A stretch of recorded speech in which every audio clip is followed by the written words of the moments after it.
Good evening. It's always great to be here and to hear this wonderful organ. Thank you, Morley, for being here to play for us.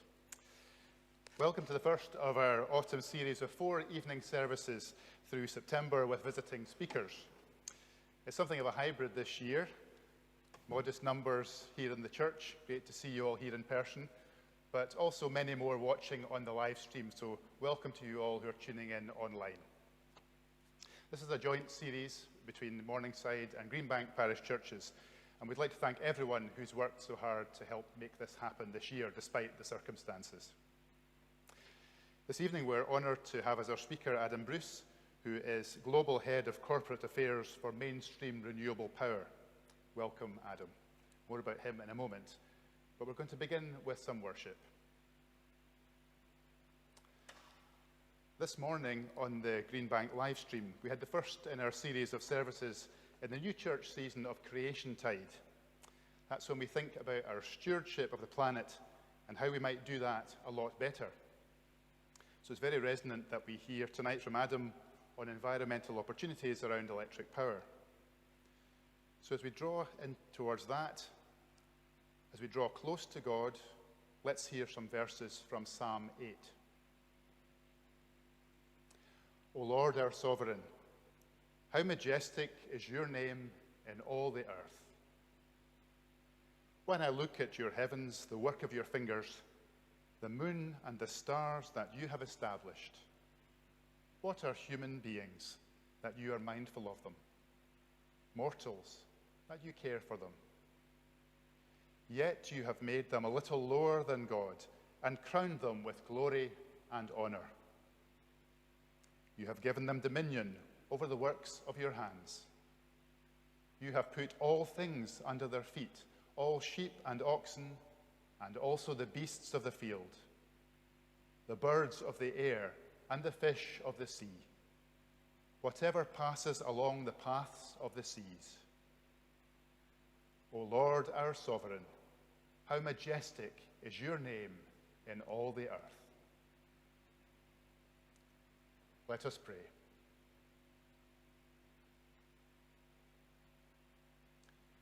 God, our Maker, on a glorious day like today, your great creation has shone for us, and we have been reminded of our good fortune to live in such a beautiful part of the world.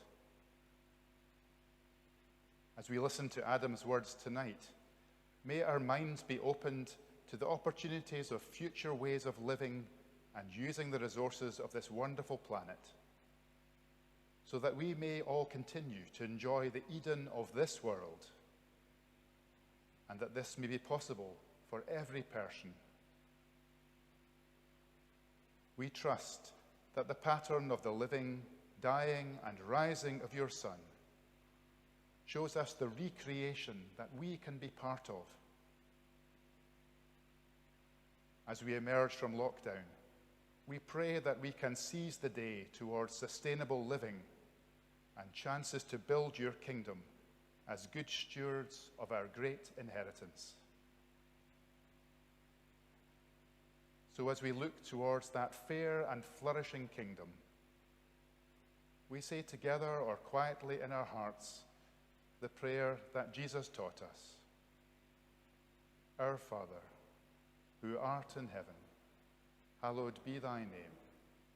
Thy kingdom come, thy will be done, on earth as it is in heaven.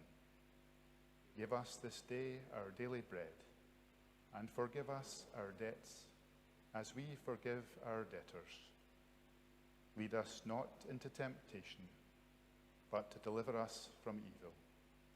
For thine is the kingdom, the power, and the glory forever. Amen. Now to our speaker.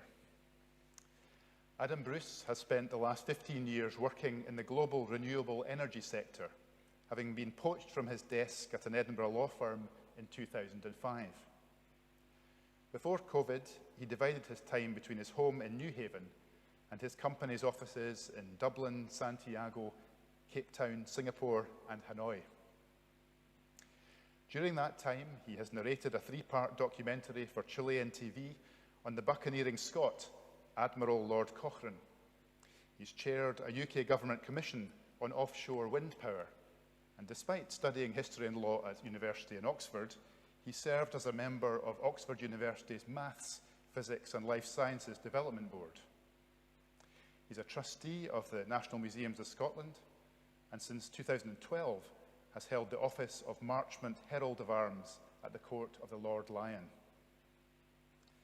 That sounds to me like a splendid uniform might go with the job, so it's slightly disappointing that Adam has come in plain clothes tonight, but we're delighted and grateful that you've come to share your insights and experience on the theme, Building an Electric Society, Energy in the Fourth Industrial Revolution. Welcome, Adam.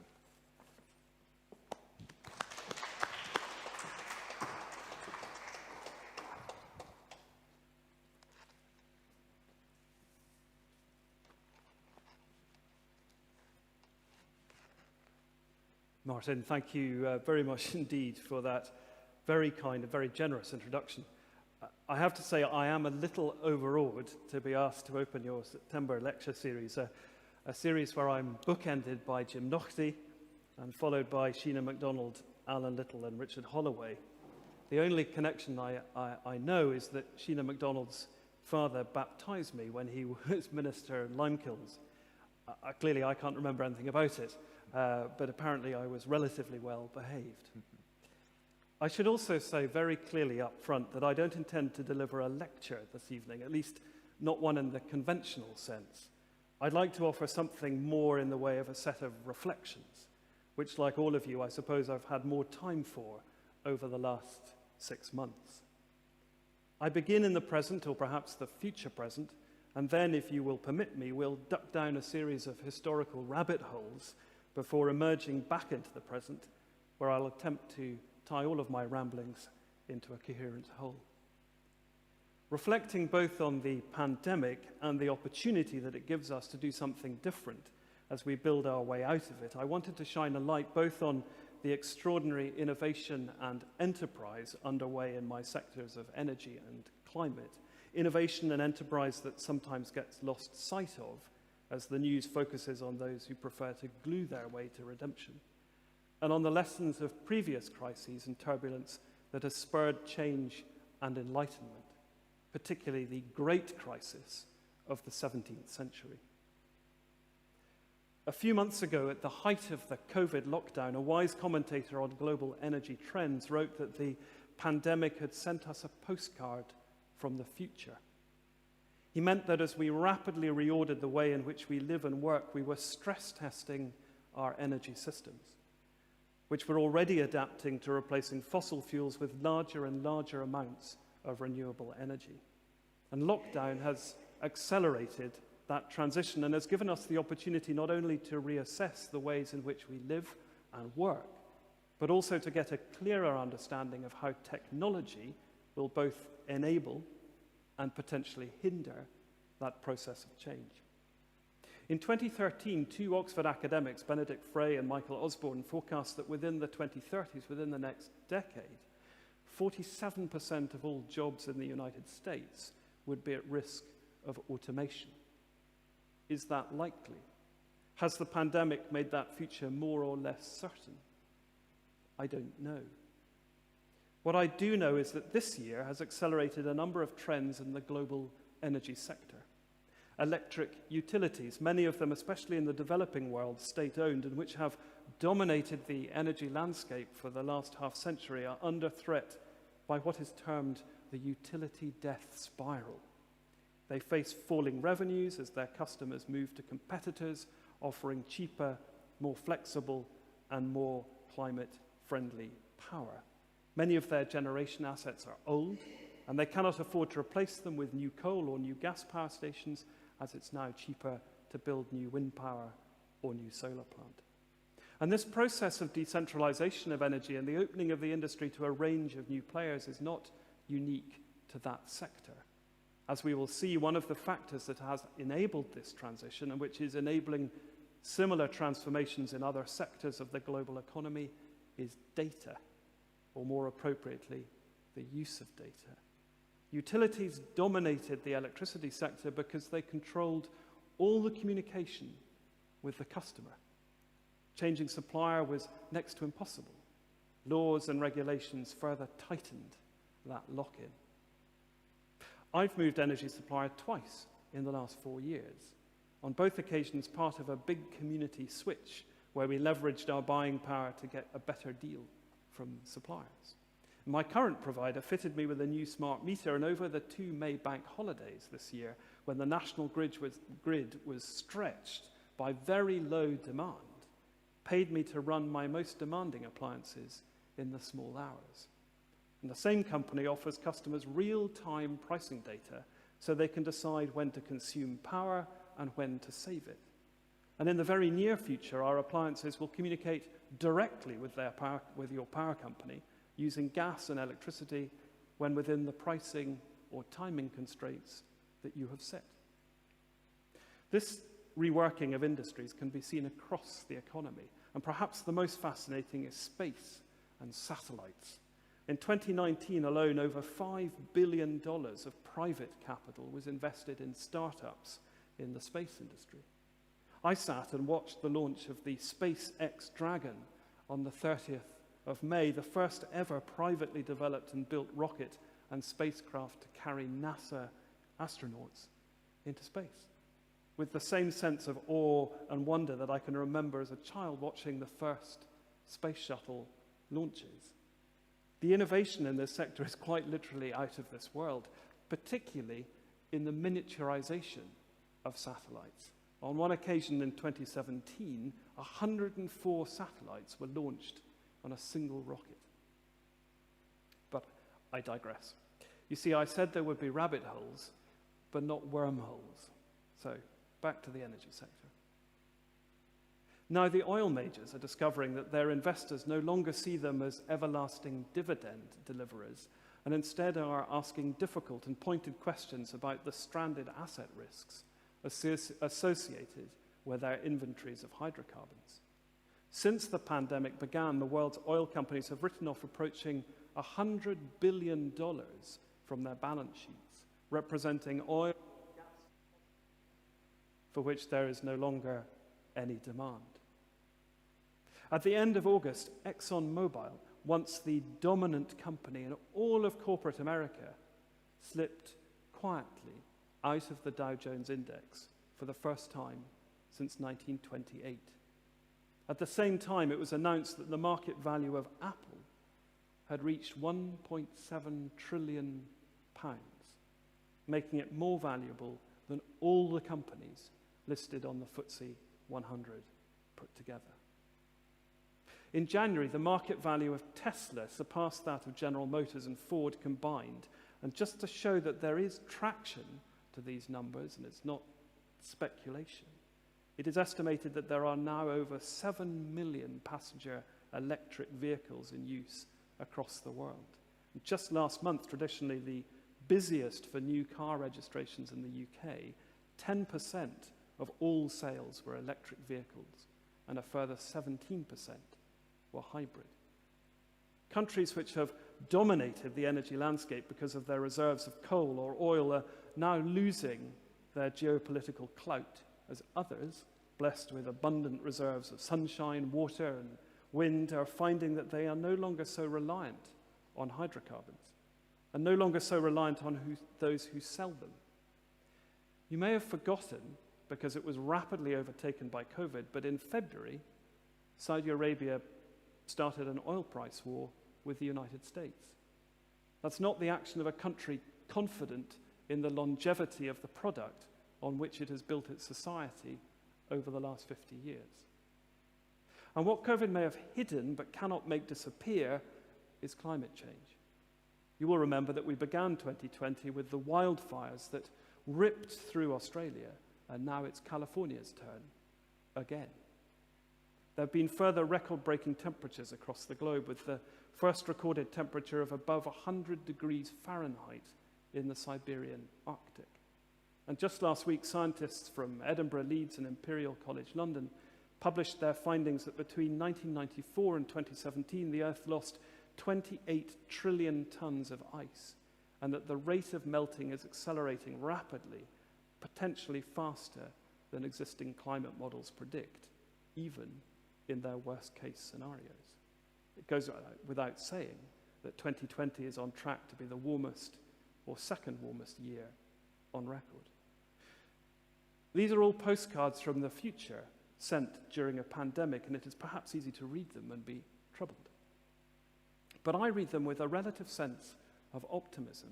They speak of the extraordinary ingenuity of my colleagues across the energy and climate sectors, and they illustrate the opportunities for us to put that ingenuity to work. And they set out clearly the route we must take if coming out of the pandemic we are to build back better. And I also read them with a sense of optimism because I have also seen a set of postcards from the past which narrate how we've transitioned other seismic change in our history and how we have met and responded to that change and to the challenges of previous pandemics. So what I would like to do this evening, if I may, is to see if I can knit all those postcards together so they tell a story which will help us navigate through these perplexing and sometimes worrying times to a future that is built back better. It all begins in Parish, our story, that is. Parish, that small and perfectly formed village on the north bank of the River Forth, or as an anonymous commentator wrote in 1900, a decayed royal borough containing many old houses. Many of you will know it. Several of you will have visited and may have taken in Parish Palace. Some of you will have ducked on entering the ground floor. Some of you may not have done so and still bear the scars. It was the home of my forebear, George Bruce, and it's where we will begin this evening's reflections. But before we do, I want to drag you away from admiring the painted ceilings, the basic but revolutionary plumbing, and even Sir George's study and strong room, and fly you and your imagination to the other end of the River Forth. For some 20 miles off Fife Ness is quite a different dwelling. To start with, it's floating in the river. It's quite considerably larger than Parish Palace.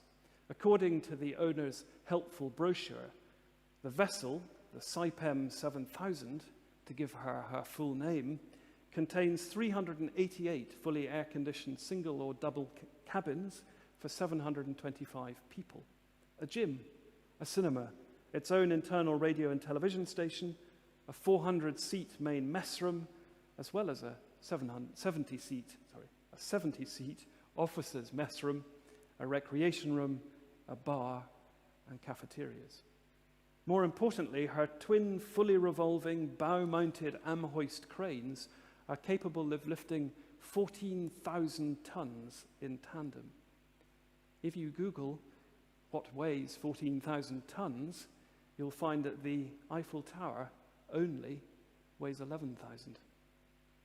The reason that the Saipem 7000, which is the world's second largest floating crane, is currently making its slow but steady progress off Fife Ness is that its twin, fully revolving, bow-mounted am-hoist cranes are installing the jacket foundations, ready to receive the 45 200-metre-tall wind turbines that will comprise the 450-megawatt Naartnaguja offshore wind farm, which should start generating electricity in 2023.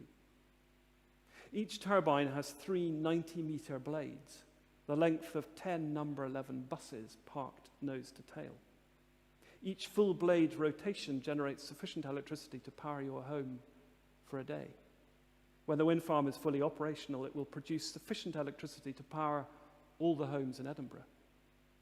These extraordinary machines are the rotating heralds of profound change in the country's energy economy, and not just this country. From the South China Sea to the New York Bight and back to the North Sea, these vertical power stations are lighting the way to a fourth industrial revolution, where machine learning, big data, and the Internet of Things are already combining to transform society as entirely as the first three. We've passed through the coal age, we are passing through the oil age, and heading inexorably towards an electric society. The first industrial revolution, broadly speaking, is the one that most of us know. that economic and societal convulsion that occurred first here in the United Kingdom, fueled by coal, powered by steam, and conveyed on iron rails. The second, again broadly speaking, was powered not by coal but by oil and gas, driving the mass production of consumer goods that we most closely identify with the United States.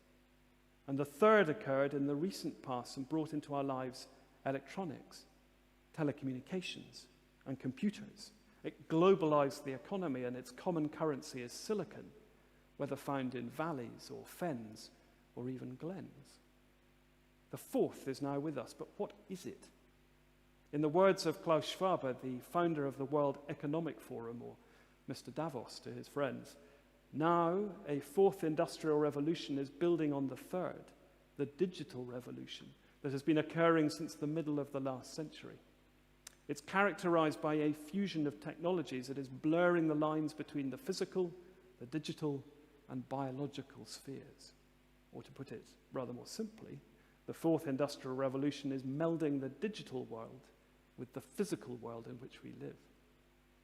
For present purposes, my interest is the impact of the fourth industrial revolution in the energy sector, not just in terms of the generation of energy, and particularly electricity, but our engagement as consumers in that process. I'm also fascinated by the consequences of this revolution on the global energy economy. But let us return to Curragh. I think we can safely presume that none of this was in the contemplation of George Bruce in 1597 as he walked through the front door of his newly built palazzo on the banks of the River Forth. Being a mere 5'2", he had no need to duck. Potentially in contemplation was a volume of Vitruvius's De Architectura, or Hero of Alexandria's Pneumatica, both of which had recently been translated into English, and which allowed a mathematically minded merchant in Curragh to commission the first ever water-lifting devices, mechanical water-lifting devices seen in Scotland, devices which had been invented to lift and deposit the waters of the Nile on the crops on its banks, now lifted the brackish water from the seams of his coal workings. Where the monks of Curragh had dug coal on the surface, now Bruce was able to mine the coal following its veins deeper underground and soon out under the river itself. Here we get to observe another first. Everything worth celebrating in life can be traced back to Curragh, except the witchcraft trials, and we'll gloss over those. The first ever royal visit, perhaps. Certainly the first ever royal visit to an industrial site. In 1617, just over 400 years ago, King James VI and I arrived in Curragh to inspect George Bruce's coal workings, and in particular the moat pit, which had its entrance in an artificial island in the river. The monarch entered the workings from landside and disappeared underground, emerging through the moat pit above the water some yards out from shore. And it's said that the king, traumatized by 2 attempts to kidnap him in his youth, was seized with emotion and refused all attempts to convince him to step off into the vessel that was to take him back to shore. Instead, the royal party made its way underground and went back the way it had come. Recovered from his ordeal, the king knighted the now Sir George and doubtless repaired to Curragh's palace for refreshment. 2 years later, King James's daughter Elizabeth, born in Falkland, but now living in Heidelberg as the wife of the Elector Palatine, persuaded her husband to accept the offer of the crown of Bohemia. Within a year of their coronations in Prague, the army of King Frederick and Queen Elizabeth was humiliatingly defeated at the Battle of the White Mountain by Imperial Habsburg forces. The great European war of religion that tore kingdoms, principalities, states, cities, and people apart convulsed the continent for 30 years. In his magisterial global crisis, war, climate change, and catastrophe in the 17th century, Professor Geoffrey Parker sets out how a period of acute climate change, which we now know as the Little Ice Age, precipitated convulsions across the globe, not just in Europe.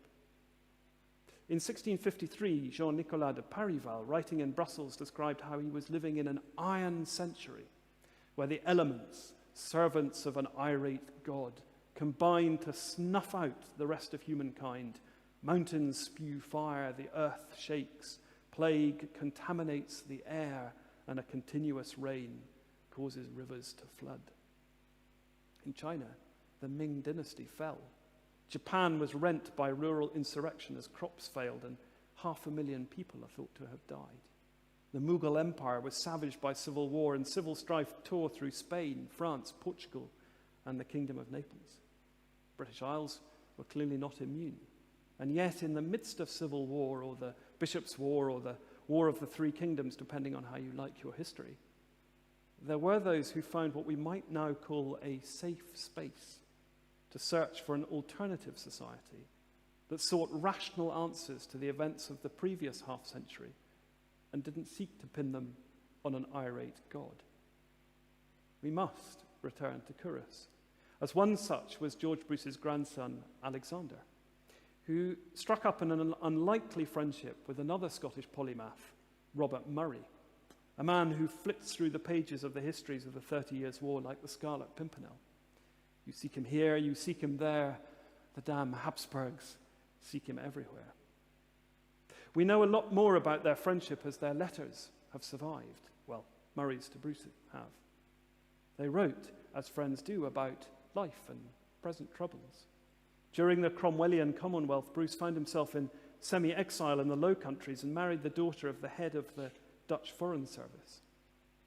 Through his wife, he met the extraordinary Huygens family, who will intrude back into our narrative in a moment. But their letters reveal a much more important facet of that friendship, their mutual interest in engineering, in science, and in what we would now call data. They discussed hydraulics and tidal power, how Bruce might yet improve the coal and salt works at Parish. They speculated on the waxing and waning of Scotland's herring fisheries. They discussed heraldry. See, it is possible to combine an interest in both. They discussed heraldry, geometry, and occasionally politics. But above all, they strove for another form of society, another structure that would underpin existence, that was immune to the religious enthusiasm that had enveloped Europe in a bloody miasma. After the restoration of Charles II, they combined with a group of like-minded souls. And on the 28th of November 1660, Bruce and Murray, along with 10 others, 8 English, 2 Irish, formed what became the Royal Society. Murray also wrote to Bruce about Freemasonry.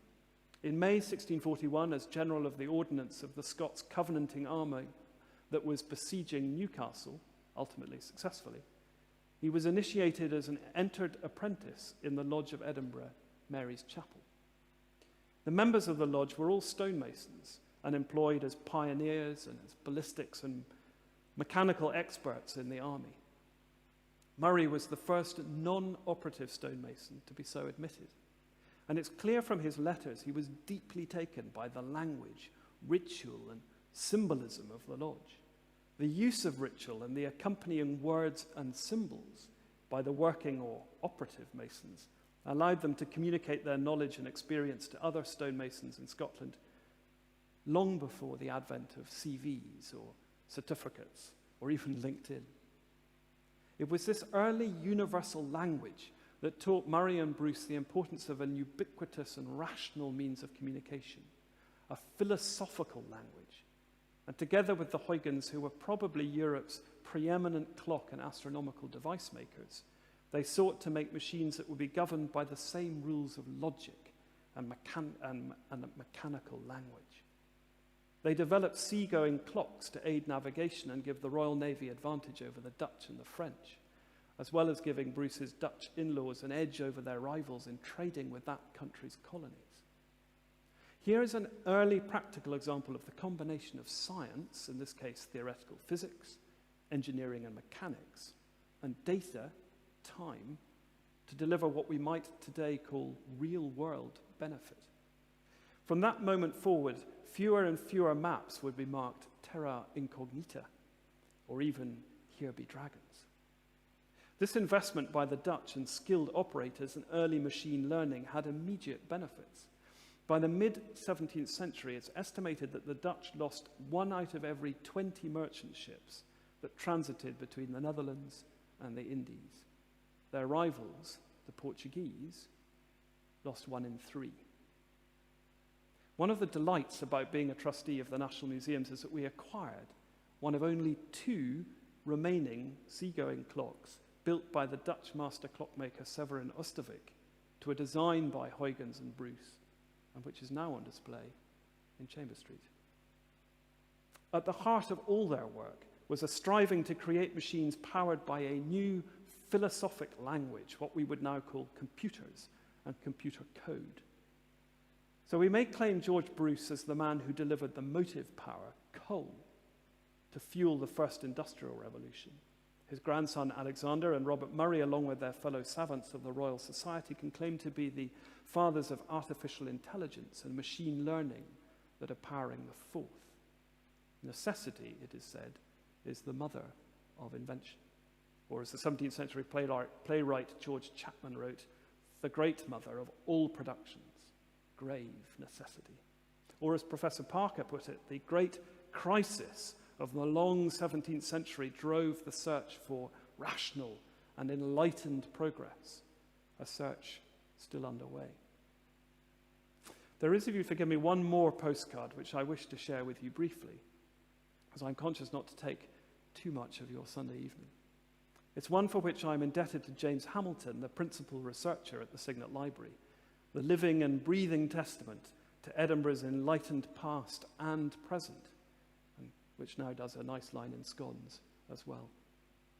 In 1826, reports emerged in Britain of a new infectious disease in East Asia. Over the course of the next 5 years, it made its steady and deadly progress across India, China, Russia, and into Europe. In the autumn of 1831, a ship from the Baltic docked in Sunderland, and on the 20th of October, the city first recorded its first death. By mid-December, the infection had reached East Lothian, first Haddington, then Tranent, Kirkensey, Port Seton, Preston Pans, Musselburgh, and then into Edinburgh.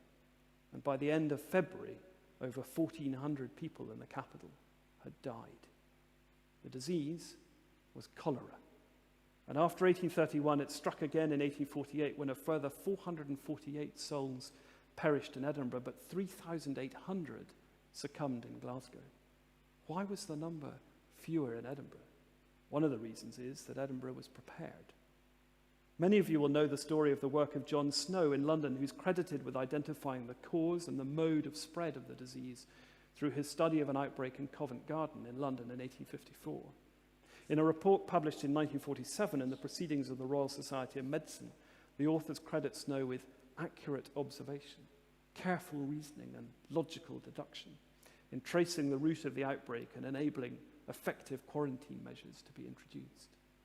In other words, he'd followed the course set out by those early pioneers in the Royal Society, but his data-driven approach had been earlier echoed in Edinburgh by Dr. Henry Allison, who opened the first Newtown dispensary and who, during the first cholera outbreak in 1831, had insisted on the imposition of quarantine and the fumigation of affected homes. It was this approach, mirrored in our response this year to COVID, that limited the impact of the later outbreaks in Edinburgh. As James Hamilton puts it, the introduction of quarantine measures was in places resisted, and the argument over the rights of the state to constrain the rights of the individual to the greater good of society was an Enlightenment one, and core to medical approaches in a time of emergency. For cholera, read COVID-19, and for COVID-19, read climate change. As I'm here in this location this evening, where there is one last witness I want to call. Also present in Edinburgh in 1831 was that extraordinary titan of the 19th century Scottish Church, the Reverend Professor Thomas Chalmers. In a sermon titled On the Efficacy of Prayer and the Uniformity of Nature, preached during the epidemic, he explored the apparent divergence between religion and science, or as he termed it, natural philosophy. We have heard, he said, that the study of science disposes of infidelity. But this is a danger only associated with a slight and partial view of its principles. His target from the pulpit was those he termed mere religionists, and the scoffers and the superficialists, those who exhibited a fanaticism of an ill-understood Christianity. It was they who whipped up a neglected population to resist, indeed by violence, the offered help of the physician, such that it was that in those districts that the disease reasserted its power. Plus ça change, plus la même chose. At the end of his sermon, Chalmers says something that drew me up short, something that brings us right back to the beginning of this evening's ramble, to our understanding of science and to our engagement with data and with what might loosely be termed fake news or anti-data. He said, in spite of all that is alleged about this, our more enlightened day and more enlightened public, our science is neither so deeply founded nor of such firm staple as it used to be.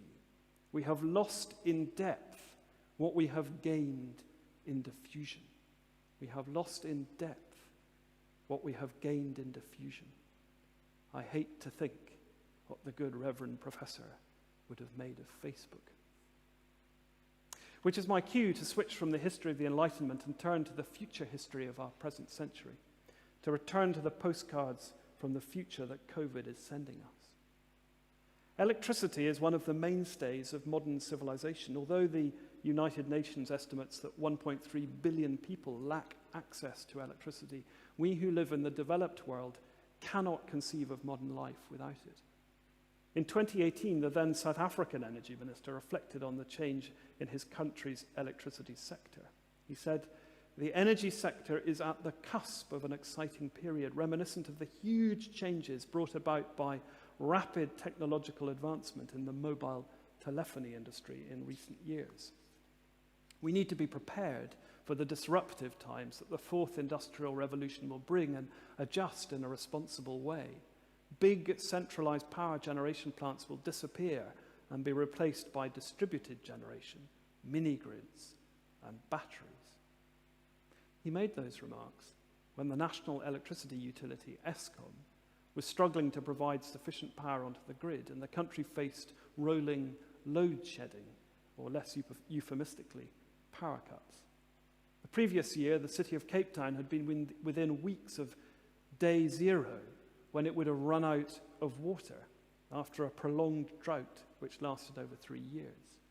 Last year, the government of South Africa published its 10-year energy forecast, signalling its intention to move from an over-reliance on coal and shift to deriving energy from its abundant supply of wind and solar power. In this one country example, we can see the nexus of issues that confront governments and energy planners as they assess how best to solve what is termed the energy trilemma. How to provide inexpensive energy that doesn't have a negative climate impact while maintaining secure and reliable sources of supply. Or put more simply, how to knit together the often competing demands of cost, consumers, and climate into a cohesive whole. And this is where I remain cautiously optimistic. If you take each of those issues, cost, consumers, and climate, and give each of them a circle in a Venn diagram, the common factor in the middle is technology.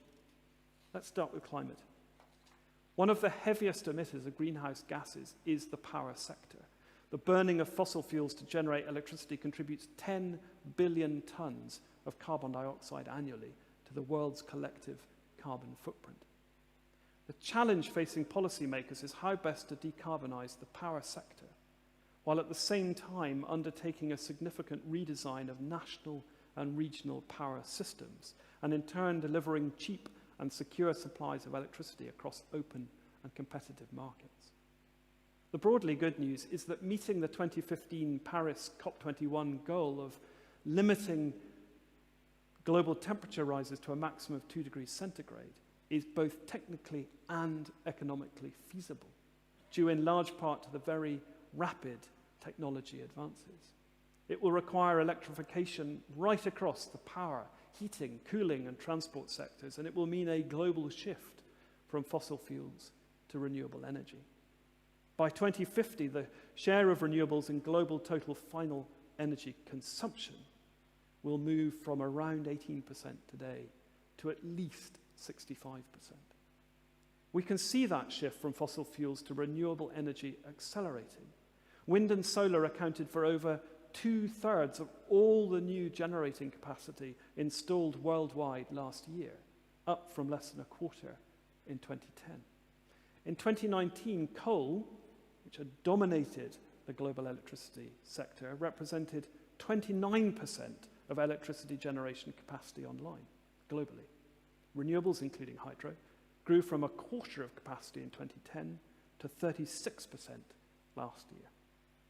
At the start of the last decade, coal and gas delivered 75% of this country's electricity. That fell to 40% last year, with wind power meeting 20% of our electricity demand. And during the pandemic, we've had 67 days straight with no coal power on the grid. And the proportion of coal and gas powering our homes and businesses fell to 33%. This transition is being accelerated by the second of our concentric circles, cost. Over the last decade, the cost of wind power, solar power, and now battery storage have all fallen dramatically. You can now commission 5 times the amount of solar PV generation for the same cost as a decade ago. Advances in electronics, in blade design, and component technology means that a single wind turbine can now produce up to double the power for half the cost 10 years ago. The dramatic fall in the cost of offshore wind has opened up the seas around the British Isles and in countries as diverse as Vietnam, Brazil, South Africa, and Sri Lanka to deliver very large amounts of generation cheaply, securely, and reliably. Possibly the most interesting development in offshore technology is that it is quite possible to have floating offshore wind turbines, allowing arrays to be built in the very deep waters off Japan, California, and into the wilds of the northwestern approaches, with a subsea grid, or more colloquially, a supergrid, of long-distance, high-voltage direct current cables running the power to towns and cities many hundreds of miles away. The third circle in our Venn diagram is us, the consumer. And this is perhaps where we can see the impact of the fourth industrial revolution most directly, the use of data again. I think we have every right to be concerned about who has access to our data and to its use and misuse, but equally, again, I'm optimistic that the application of data and machine learning will help us to more rapidly deploy the technology that will enable us to significantly reduce our impact on the environment and on the climate. I spoke earlier about my electricity and gas supplier paying me to run appliances during times of low demand on the national grid.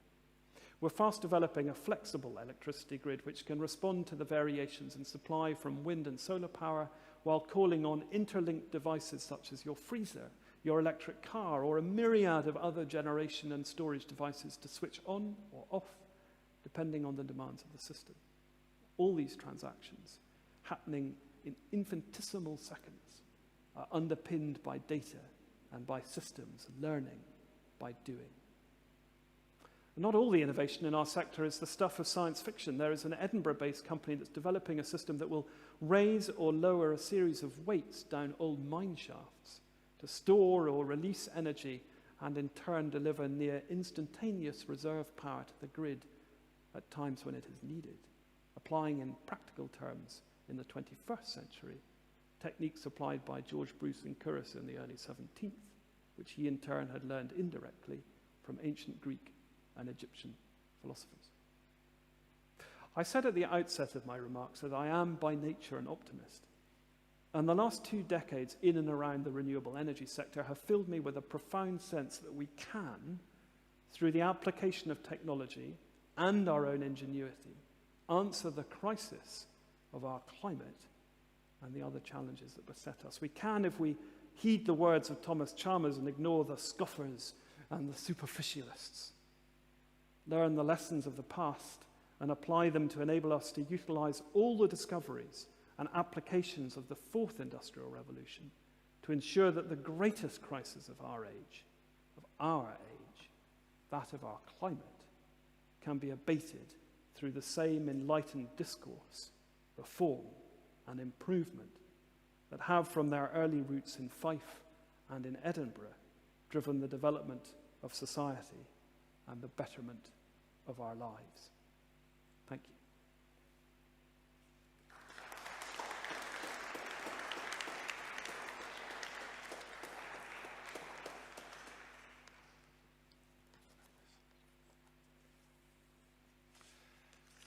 Thank you so much, Adam.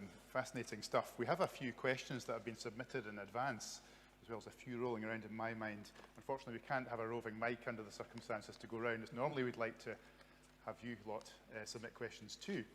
But I have a few here I'd like to pose to Adam, if you don't mind. Hopefully you'll give us a few more minutes just to try out some of these. So the first one I have is, the Church of Scotland has been considering disinvestment from oil and gas companies for some time. Should we take this step or continue to invest while attempting to influence from within? Big question. Should we stay or should we go? It's an interesting one. I mean, 2 years ago, I would have said stay, nurture your investments in that sense because they are there for a reason, and influence from within. But at the rate at which the price of oil stocks is declining, it's probably not a good idea to retain those investments if you want the dividend income to do all the good works you do. The Church of Scotland, as with all the churches, has a huge moral authority to demand of the directors, of the owners of those businesses, that they do the right thing. And what is, again, reassuring and encouraging is that shareholder action is clearly having an impact. You only had to listen to Bernard Looney, the relatively new chief executive of BP, who, in his first shareholder briefing on taking up the role of CEO, I think it was before the pandemic, forgive me, it's been within the last 9 months, was very direct in answering shareholder criticism about BP's failure to address climate change and its enormous carbon footprint. And it was driven not just by direct shareholder action, but by organizations like Carbon Tracker, who I would encourage, if you're interested, you to look at their material online. Carbon Tracker are not environmental activists in the traditional sense. They are a group of investment analysts, but they became very concerned about a decade ago of what they call the stranded asset risk inherent in not just the oil and gas companies' inventories, but in the whole extractive industries sector, holding inventories of oil, gas, and other minerals that simply cannot be extracted and burned if we are to remain within the carbon budget that we are allowed by the Paris Agreement, if we're not to breach the 2 degrees centigrade threshold. But 10 years ago, when they went into the dealing floors, to talk to other analysts in the main investment banks and main pension funds, they were effectively laughed out of the room. Stranded asset risk? Who's not going to carry on using oil and gas? Well, it is simply extraordinary that the one sector of the economy that has fallen like a stone, if you track the FTSE or the Dow Jones or the Standard & Poor's 500, is the US energy and oil and gas sector, which, 15 years ago, you would invest your widows and orphans funds in because it chucked out regular and growing dividends. And now it's just fallen like a stone. I think only Chevron is the only remaining company in the Dow Jones index. All the others have disappeared. Now, clearly, we're not there by a long way, but I am encouraged by some of the European oil and gas companies, few, and they are beginning to move into our sector. But there was an interesting study done at the beginning of this year, or maybe the end of last year, looking at all of the oil majors' investment plans, despite all their rhetoric about moving into renewables and moving into clean energy. only 3 or 4% of their forecast capital expenditure was going into renewable energy. The remaining 97% was still focused on oil and gas extraction. Now, that would have changed in the last 6 months for the reasons I alluded to in my remarks. So yes, to answer your question directly, clearly I'm not an investment manager, so you want to make up your own. But to the broader point, should you remain inside, holding on, directly engaging with those companies to further drive and to accelerate the transition? Yes, I think you should. And I think you should for those reasons of your moral strength, but also of the necessity of not letting them off the hook. So yes would be my answer, but there's probably a whole lot of subtext to that saying I'm not an investment advisor. Do not take my prognostications and invest anything on the basis. Thank you. We'll not hold you to this, but in terms of where the smart money should go, investment money should go beyond oil and gas, where would large organisations be looking to invest funds behind innovation? The really, really interesting thing is the speed of change, the rapidity in that transition. As Martin alluded to, I've been in the sector directly for 15 years and indirectly as in a professional services capacity for 5 years beforehand. I mean, 20 years is not a long time. And yet when I joined the renewable energy sector, I mean, onshore wind was in its infancy, and the company I worked for at the time, a company called Airtricity, was one of the first to pioneer, to deliver value to shareholders in that sense, selling for $2 billion to SSE and E.ON in 2007, 2008. But I think most of the value has probably been created in the power sector, where I think you will see, we are seeing real innovation and value being created in that sense, is in those harder to reach sectors. So I talked a bit about the electric vehicle sector. I mean, Tesla, but not just Tesla, but Tesla's just extraordinary. And then, of course, all the supply chain underneath that. The hard to reach part, and the part where I am insufficiently exposed to be able to give you a definitive answer, is the heating and cooling part. Transport, I think, will look after itself. The power sector will look after itself. In a country like Scotland, where we have a huge housing stock that is poorly insulated, and heat just literally goes up through the roof. The first thing which governments have done courageously and correctly, and encouraged by the Committee on Climate Change and other advisors, is clearly insulation. But the real question comes next. What do we do about the gas grid? Because that's the huge amount of stored value in our infrastructure. Do we rip it out? Do we electrify our heating? Well, if we're going to electrify our heating, we need very, very large amounts of additional electricity. Now, I mentioned offshore wind. I mean, the capacity is there, but that then begs another question about, do we wish to exploit it, and where do we bring it into, and the infrastructure involved. I mean, the infrastructure involved in electrifying our heating, France did it when it introduced its shift to nuclear in the 1960s.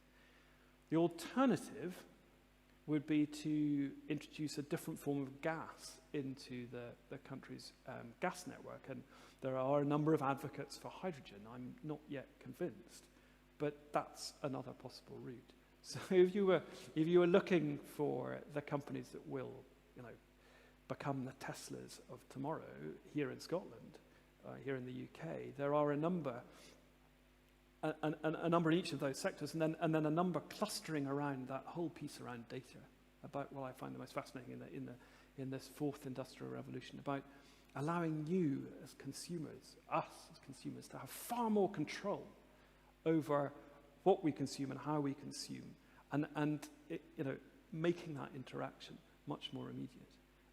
And that, I think, is one of the most fascinating aspects of the transition.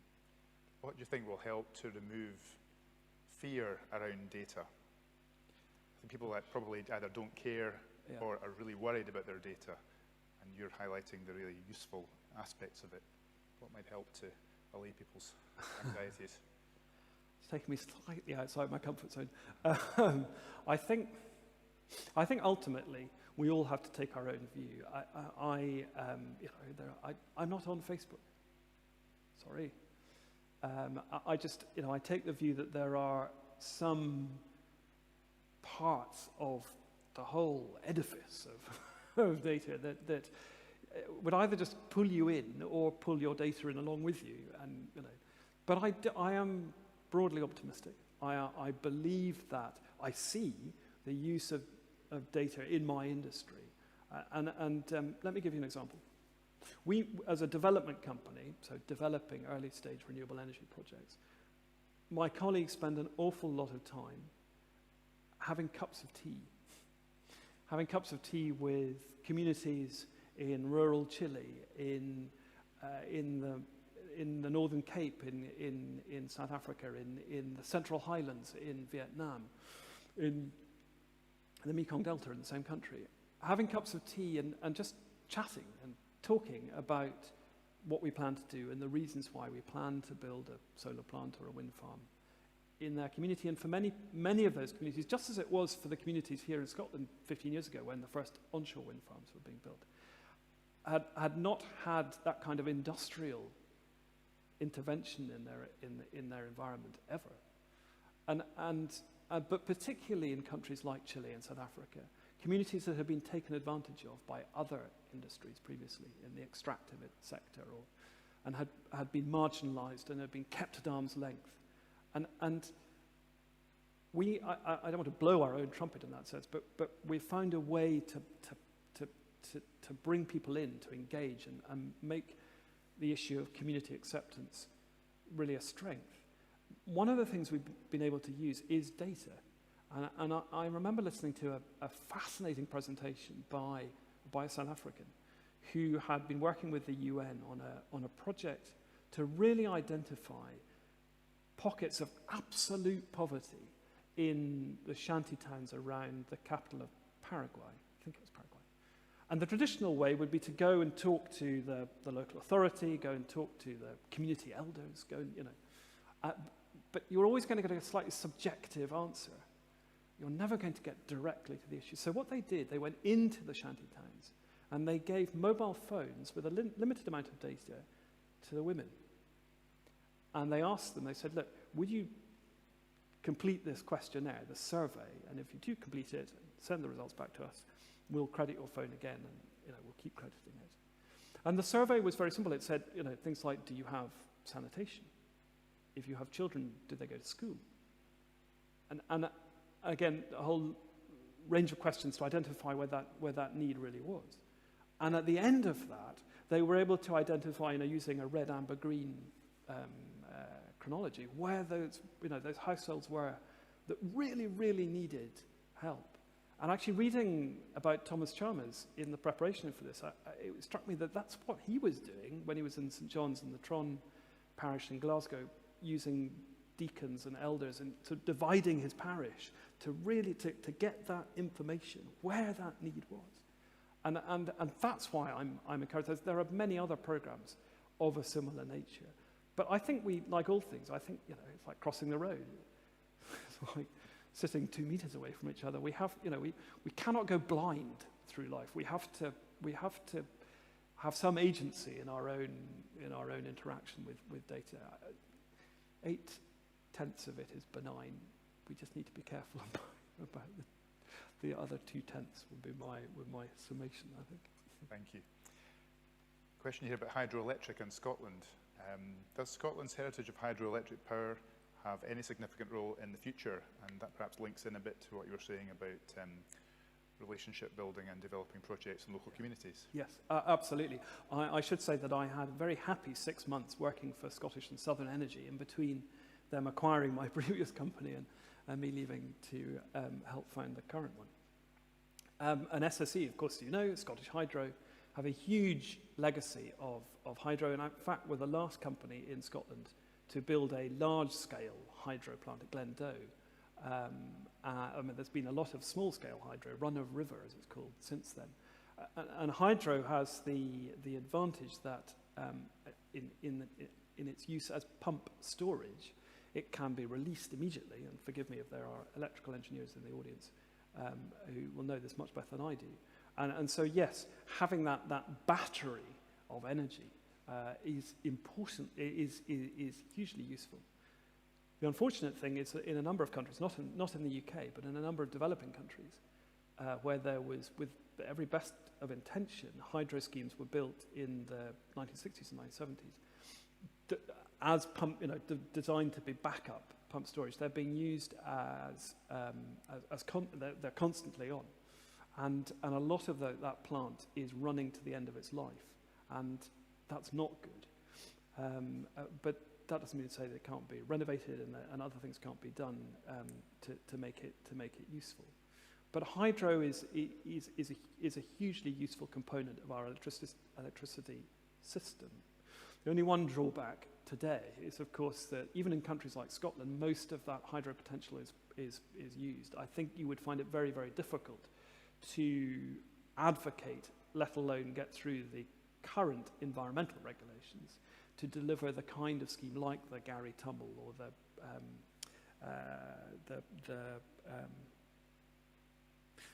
Strath next to Glenafric, which has gone right out of my mind. Anyway, you know the ones I mean. And in fact, I was saying to Martin earlier that in that time I spent at SSE, I had cause to read some of the public inquiry transcripts from the 1950s around the building of the Tummel-Gary scheme, because I was looking for ways in which we could answer some of the criticism about the building of onshore wind farms in the mid-2000s.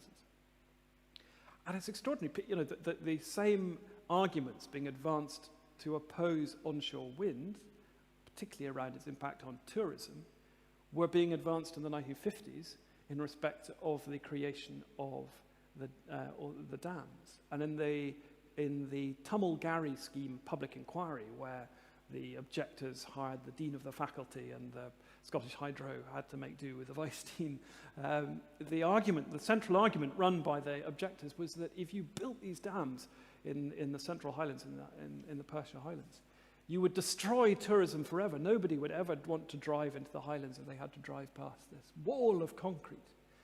Well, today, and forgive me if I get this number slightly wrong, it was 10 years ago since I was at SSE, but 200,000 people a year get out of their cars and go to the visitor centre at the hydro scheme in Pitlochry, and then having been there, they then go into Pitlochry itself and they spend their money and they go to the theatre and they stay there and visit the Hydro Hotel. You can make the same argument about the Whiteley Visitor Centre or any number of other. People are naturally curious. They want, Cruachan. We talked about pump storage. Cruachan, which was owned by Scottish Power and is now owned by Drax, is a fantastic place to go and visit. You drive past it probably wouldn't stop. But it's just, it intrigues the imagination as to how we built it in the first place and then the role it performs. So yes, sorry, that is a long and discursive answer to the question, how valuable is hydro? Very. Thank you. I think we're just about out of time now, but I guess we could probably go on for quite a long time discussing these major issues. But we're very grateful to you, Adam, for being here tonight to just help us to dip our toes into the water of the electrical revolution. And it's wonderful to have had it traced through from the 17th century and through your family indeed, and somewhere not so far from us. I hope at some point you might help us out again to consider these big issues as the church locally and nationally and amongst all our members looks to see how we can play our own part in supporting what's going on elsewhere. In the meantime, thank you so much for being with us tonight. Can you show your appreciation?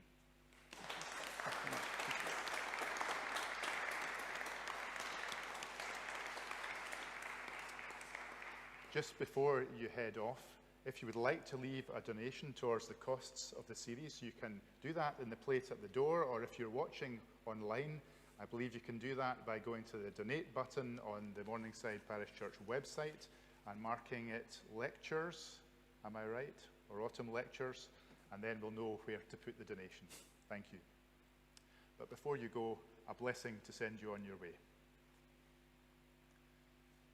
May the road rise up to meet you. May the wind be ever at your back.